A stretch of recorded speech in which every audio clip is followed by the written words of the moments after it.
Billy Blue, my knight in shining brindle. Welcome to another episode of A Poet Reads to Write. Today, I thought I would take a look at the poetic of confessionalism.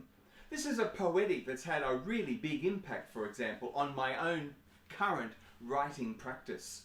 And I think it's a really important, very significant type of poetic movement that swept across the world, starting in the United States in the mid-20th century. What was it about the US in that mid-20th century period that meant that it was time? The time was ripe to get this movement, this putting the spotlight back onto yourself and really through poetry, examining what was going on inside your own headspace. You know, what was it that was going on in that mid-20th century United States literary cultural milieu that meant that confessionalism was, you know, it was its time? Because once it got off the ground, it very quickly perhaps became the dominant poetic in world poetry. So what was it about the mid-20th century United States? Obviously, it has to be seen in the context of two world wars, the Great Depression, the Holocaust, you know, a reaction to the absolute horror that people can inflict on one another, and the loss of faith, the loss of certainty, I guess, that a lot of that realization about horror, the sheer scale of horror, you know, that contributed to, for many people, I suspect, a real loss of faith, a real loss of certainties. But going back to this loss of faith, this loss of certainty, I think even before that, you need to trace things all the way back to the 19th century, to such German philosophers as, for example, Arthur Schopenhauer and Friedrich Nietzsche.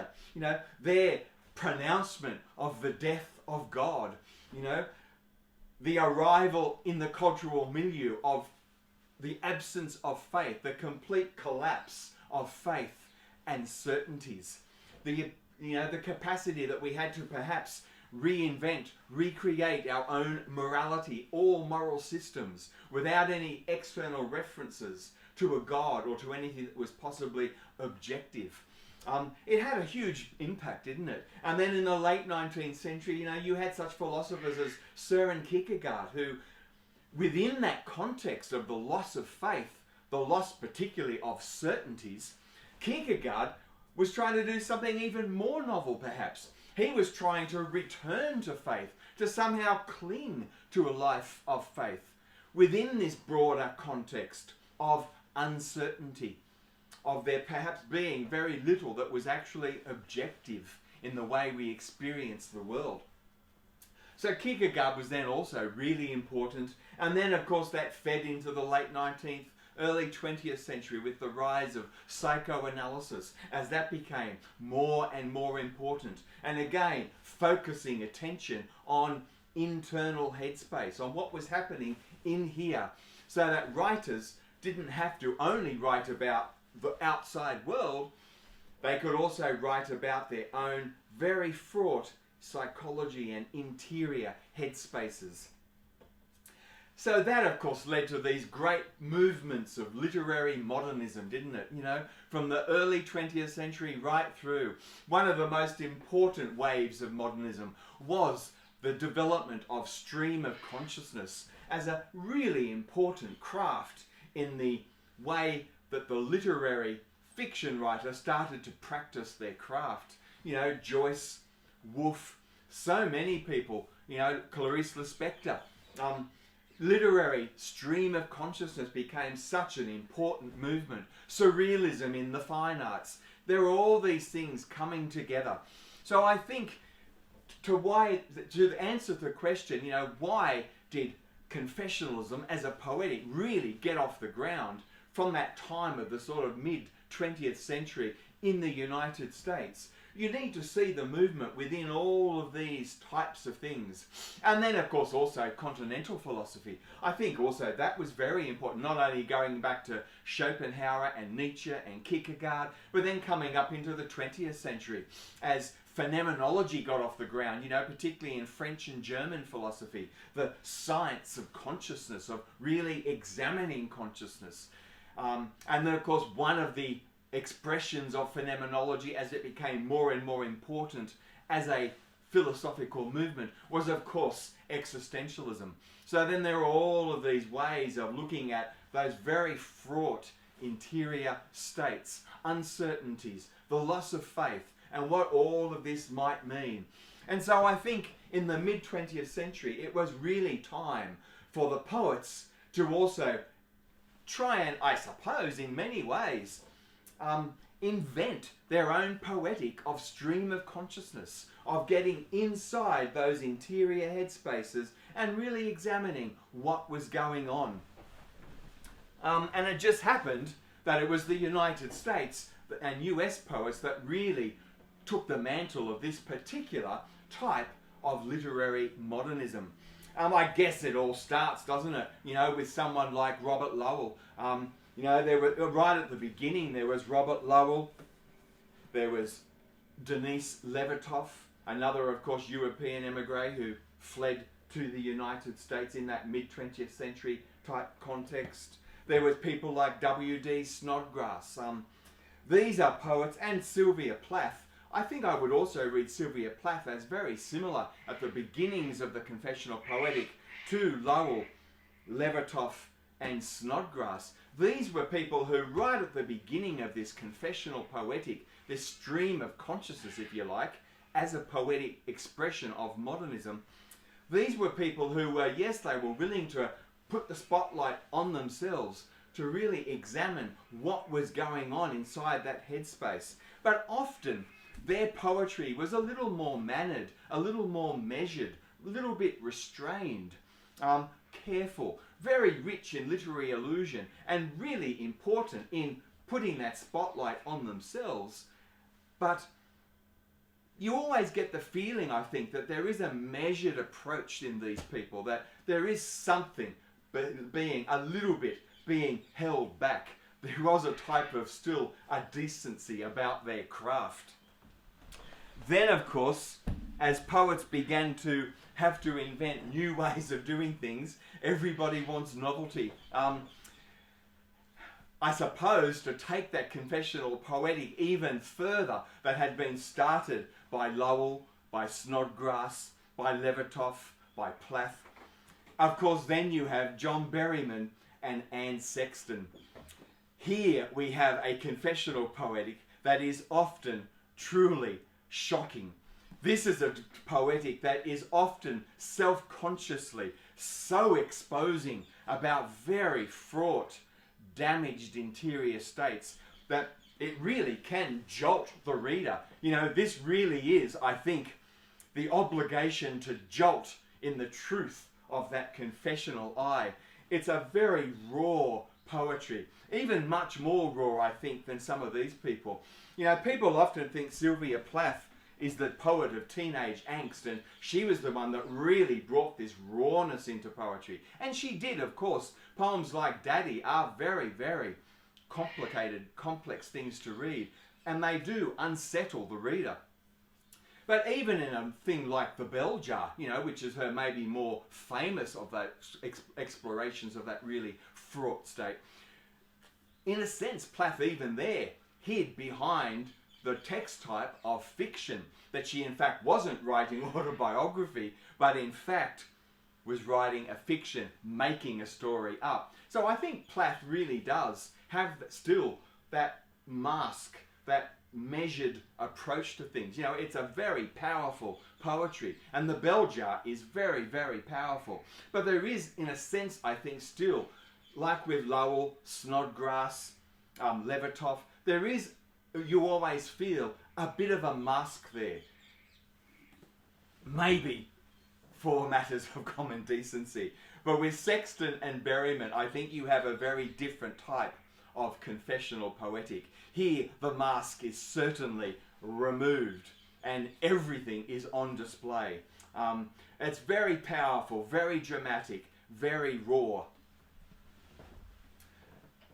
And this sort of poetry is the sort of poetry now that has really come to inform what it is that I am trying to do. In my current work, Cactus, which was published by Recent Work Press in Canberra, this is a book of poetry that is very much an ekphrastic work. I was living at the time in Melbourne, in a fantastic city in Australia. And it's a place known as being the centre of fine dining, of great fine arts, the written arts, all sorts of things. It's a brilliant city. It's one of Australia's more famous cultural cities, real hub of arts and crafts and all sorts of things. So I was living in this city, so unsurprisingly, this book is very much informed also by a very ekphrastic poetic, really exploring, responding to, public art, public sculpture, the fine arts in the great galleries of Melbourne, and also written culture, musical culture, all sorts of things. But as I started to write this book, while I intended it to be very much a work of ekphrasis, and also partly informed by that objectivist poetic of William Carlos Williams, as I, moved through the suburb where I was living, this beautiful suburb called Sunshine. Great name for a suburb, isn't it? As I moved through this suburb of Sunshine and got the train to great galleries or museums or concert halls, I was really interested in exploring that objectivist poetic and looking at William Carlos Williams and Patterson and that type of thing. But as I wrote Cactus, the confessional just crashed in. I am a suicide survivor with a history of PTSD, severe depression and anxiety. And I guess, despite wanting to maybe write a work of ekphrastic poetry, of objectivist poetry, something that was more literary and more measured, that confessional poetic just really compelled me to explore what was going on inside this headspace and what had happened to me and what I could do about it. So, Cactus became increasingly a work of the confessional. Here is one poem. It's not the opening poem of the book, but here is one poem called Bacchus in Ruins. During World War II, when the Luftwaffe were bombing London, one of the bomb sites in London revealed an ancient Roman temple. And the temple, we know, was originally dedicated to the Persian god Mithras. But later, sometime in the 3rd or 4th century, we think, it was rededicated to the crowd pleaser, Bacchus. So this is a poem that I have called Bacchus in Ruins. I have a problem with grog. And it starts with a quote from Ecclesiastes. As meals are made for laughter, so wine gives joy to life. But indiscretion sprouts wings. Unfortunately, I have known a lot of indiscretion. Bacchus in Ruins. The Luftwaffe exposed Bacchus beneath rubble, twice born of fire and nursed in rain. A liberated fluid boundary lounged in disarray. The grace of Bacchus is our release into pleasure, where prayers to a fennel staff topped with a pine cone might adjust, unshackled, abandon, and sadness. In drinking wine, we drink him, wrote Euripides in the Bacchae.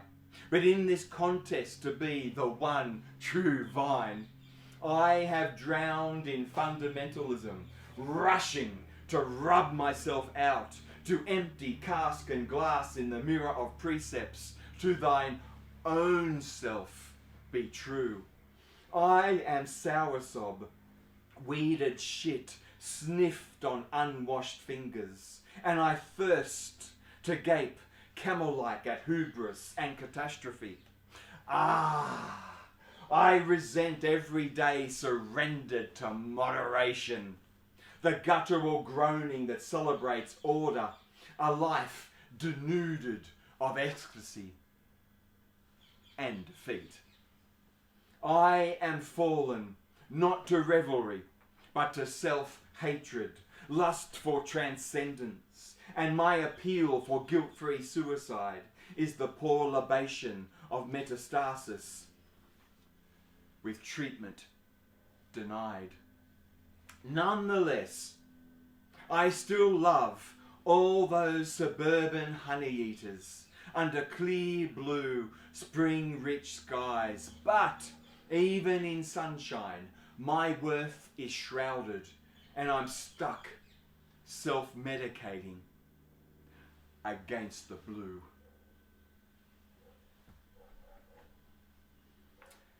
The next poem I thought I might read to you is Hymns of Thanksgiving at the Existentialist Café. I just talked about existentialism and Soren Kierkegaard, and I also love that minimalist US composer Philip Glass, as well as riffing off Kierkegaard and Philip Glass. This particular poem also makes some oblique references to American bluegrass, which is a style of music I just love. So this is my poem, Hymns of Thanksgiving at the Existentialist Café. 1. Lit from behind the shoulder, a porthole onto black woolen turtleneck, a single profile of Sisyphus, spurred on to ever more fear and trembling, scales of uncooperative melancholia, teardrops in the furnace. 2. Resume composition and resign to insult, or surrender to herd virtue. Nerve is wildfire. 3. After the shudder of 3 days' silence, Abraham laid his hand on the boy's head and drew his knife. This is the burden of loving a God. Narcissism strikes deep. It starts when you sleep. 4. To cast aside living like a cipher in the crowd as bad faith. To be Caesar or nothing. To dump cargo in order to drive the price. To window dress domestic violence as Torah proofs for faith. These are cowardly, haggling over what is fair and square. All the years I've given you, thinking you wanted me. 5. Conversations between left and right hands, mercurial sonorities, like the stronghold of chords, the ambient starkness and sweep of a cutback, anguish drone. Why does someone have to die? 6. Collaboration is the revelator in the canon of glass, where too much freedom is a mechanism of oppression and anxiety is the main course. A treat of yoga with vegetarian pie. It's time we made time just for talking. 7. Providence is unwelcome asylum in this cafe of milk and honey, and a dying sun's wounds for our fragility only underscore a father's heart of stone, who seems to never turn the other cheek. In a cosmos where despair is unforgivable, self-medicate with cold gin as red scriptures are no heaven sent knocking at your door.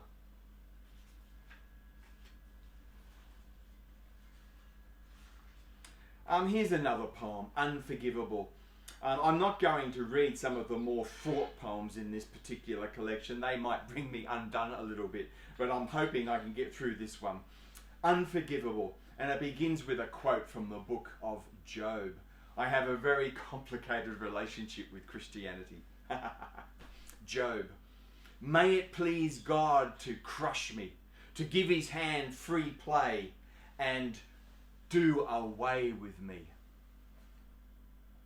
We sometimes forget, don't we, that the Hebrew Bible really does know great despair. Here's my poem, Unforgivable. Well, there are at least 1,000 reasons why I despair, and in the recurring nightmare, many more, where a troubled night after drinking alone gives way to grunge and a surrealist's craved-in cranium, the clear brain fluid frothing with snot and leaking from every orifice in a head once held dear to me. I was present at the deaths of two of my brothers, and one of them in particular, after an accident, after a fall, died literally in my lap. And I guess some of the imagery from that poem came from that experience of being left in the bush alone with my dying brother as other people went to get help. This is a poem called Sulky. With the smallest amount of grog on board, I squeak. And now my body has corrupted my breathing into a chesty shortness that fails to adequately expel carbon dioxide, and hiding behind a raised open hand, facial tics are all the worse for being made self-aware. Libido goes belly up, and now I am a nighttime teeth grinder with 18 pearly whites, needing either extraction or filling. I feel laughable, and now my body buckles and trails. The way depression, anxiety works its way into the physical manifestation in the body. I was so shocked when I went to a dentist a few years back and they told me that the state of my teeth, that I'd obviously become a very bad teeth grinder at night time, and my teeth were a terrible mess. I had 21 teeth that either needed to be extracted or have fillings. The way anxiety and depression manifests in the body. A weird thing, isn't it? I've spent a lot of time watching on YouTube narrowboat vlogs. I just love narrowboating. It was always a lifelong dream of mine to maybe one day return to the United Kingdom and live on my own narrowboat on the canals. You know, people forget, we always think of Venice when we think canals. People forget that the United Kingdom has many more, hundreds and hundreds of kilometres of canals, more than what there are in Venice. A lot of these canals, of course, were built during the beginning of the Industrial Revolution, before the steam engine, literally, when people had to move goods and raw materials to and from ports and into the interior where big industrial cities were located. And on these canals that were dug by human hand by the navvies, many of them, of course, were Irish, on these canals they had horse-drawn narrowboats to move cargo. So that's the sort of origins, the history of the United Kingdom canal movement. So one of my lifelong dreams is to one day live on my very own narrowboat and explore the United Kingdom at walking pace on my very own narrowboat. This is called Gongoozler's Lament. A gongoozler is a wonderful word, isn't it? It describes a person who doesn't own their own boat, but likes to stand around looking at boats, the movement of boats, other people on boats. I'm a gongoozler. Gongoozler's Lament. I am a multiverse resident, living indecisively on the slide, and my new ache is for UK narrowboats and slow, off-grid canal living. I cast myself as broken down solo crank, where my trad stern and hull are in need of a good pressure washing, but a steel hatch is security, and solar might be drilled and bracketed between a roof's pigeon boxes and brass mushroom vents. And a 1-ton vintage diesel engine has a throttle wheel and leather drive belts that chug along like a well-oiled and serviced navvies, post-industrial, Acadian dream. And I still make my bed nightly in a boater's fold-out cabin. Before the traditional Epping stove, I fortify myself against the sober cold, dreaming of fresh black hammerite paint and a new set of anodes to harden up against corruption's pitting of my hull. And I pipe dream spare pistons, bearings and rings to give me continual cruising up the cut at 2 miles an hour, coupling the industrial Midlands with this green and pleasant plot. I need to slow down, to get lost, afloat in postcard beauty, to somehow rediscover resilience worthy of living. So I plug away, indulged between swans and herons, but ducking dreaded conviviality. I have my own rhythms for approaching swing bridges and locks, for cleaning a composting toilet and bilge tank, and I obsess like a fly-by-nighter over this engineering knack for shifting tons. A staircase lock works by equalizing pressure, raising or lowering payloads, and I wonder, will I ever have my own oak-lined cabin guarding loneliness behind stern and bow fenders? I could never work out whether that oak-lined cabin was my own narrowboat or a coffin. Ah, boy. The things we do, huh? One-legged dog. This is a poem that I wrote in response to that wonderful film by Darren Aronofsky called The Wrestler. It's an absolutely brilliant film about male toxic masculinity.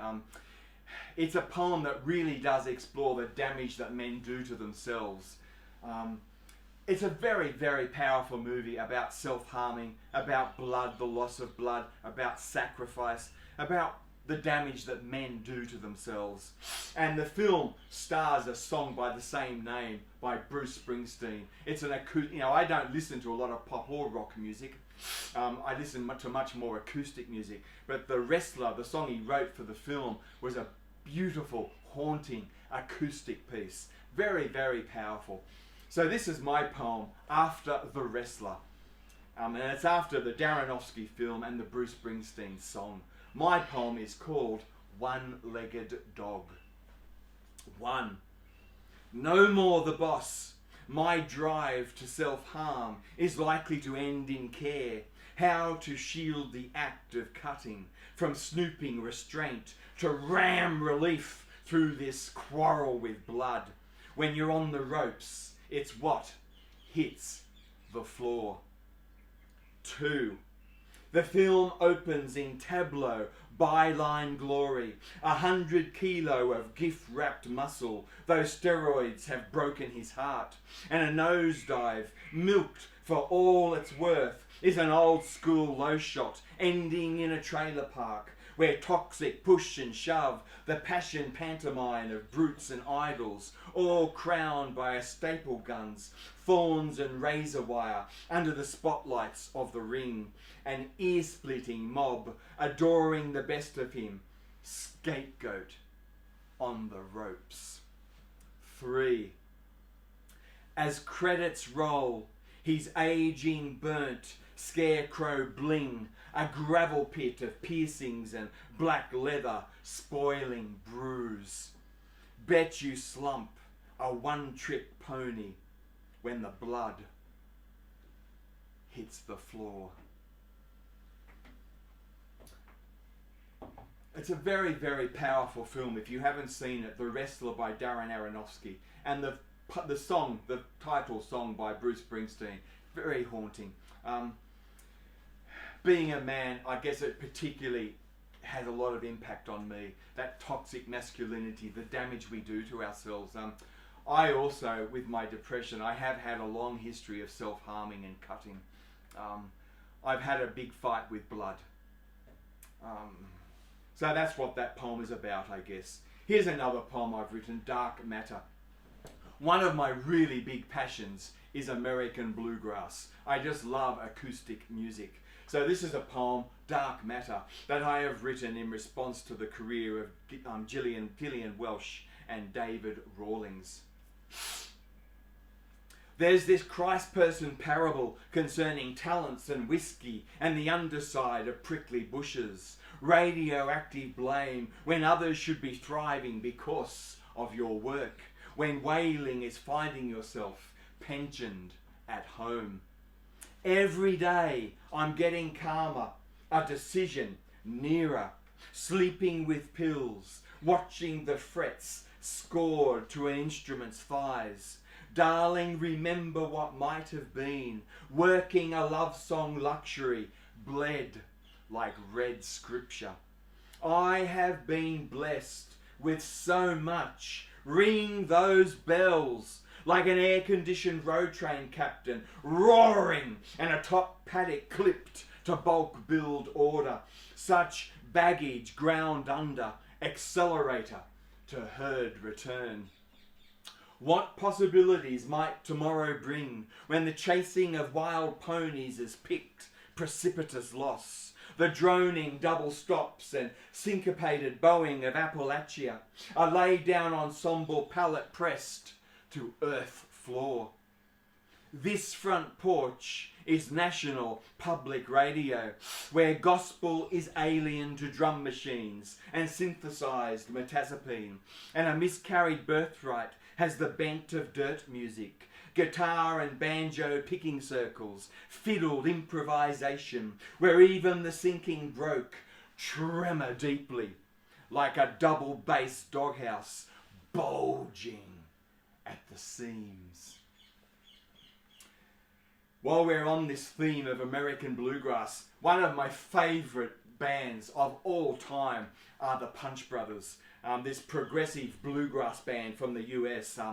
And they love to perform on a magic carpet, just one carpet square where all five of them gather around in sort of a semicircle, and in the middle of them just this one mighty mic. The minimalism, the sheer simplicity of this acoustic wonderment, when just this carpet square with one mighty mic, it's just beautiful. I love minimalism, as I said. I'm really drawn to Phillip Glass as well. So this is my poem in response to the Punch Brothers, a valetudinarian's crisis in a time of COVID-19.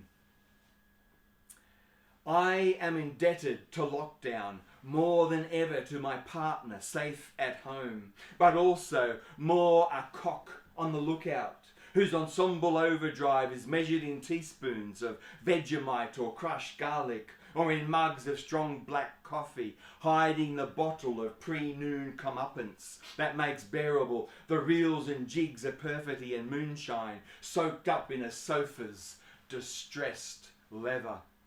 I am unshaven, daggy, in worn black and grey tracksuit and holey woolen socks, shying away from the world, dog-tired from that damned E-word jingle of what I've become. I wish to look at home in check or plaid or flannel, to be practised with power tools and solvents, while commiserating in a convivial evening's hops of Goldenberg, or amidst other such booze-soaked hymns. But all I now get is an empty inbox as I return over to Punch Brothers, punch with care. The Punch Brothers. One of my great discoveries of the last 10 years. I love everything they do. Nickel Creek, anything. Here's a poem I've written. I think I might end on this because this episode is getting a bit long. This is a poem I've called Song of Songs. If any of you know that wonderful movie, Keeping Mum, it's described as a black comedy. I absolutely love it. For me, it's a top 3. It's a beautiful film about reconciliation and second chances of a married couple that have maybe been together for a long time and are maybe on the verge of separating. of giving things another go, and of even falling in love all over again with each other.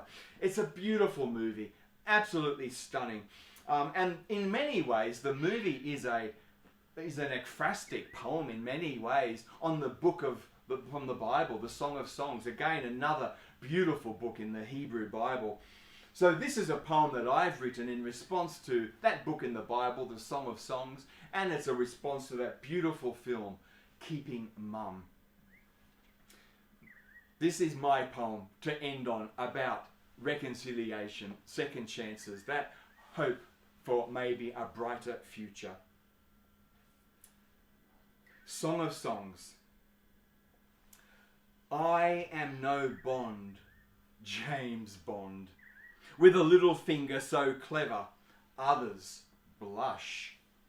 I have pivoted to a slump, poor John, a dull-witted suicide, saved by light, love flooding in like enchantment, even if I still tote a trunk of nagging mixed reviews, a happy horseshit dalliance with a sober meek, long black and lemon cake, since martini whimsy is in me a bumbling dilettante swing into the rough. And love shakes me like a teardrop, a blossom falling apart. Can I open to you, Gillian, my dove? Will you linger?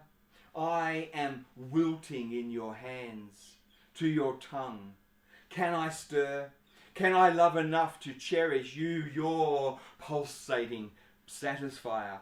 To witness your banquet, afterwards holding each other tight. I want back to your comely mouth, better than any wine.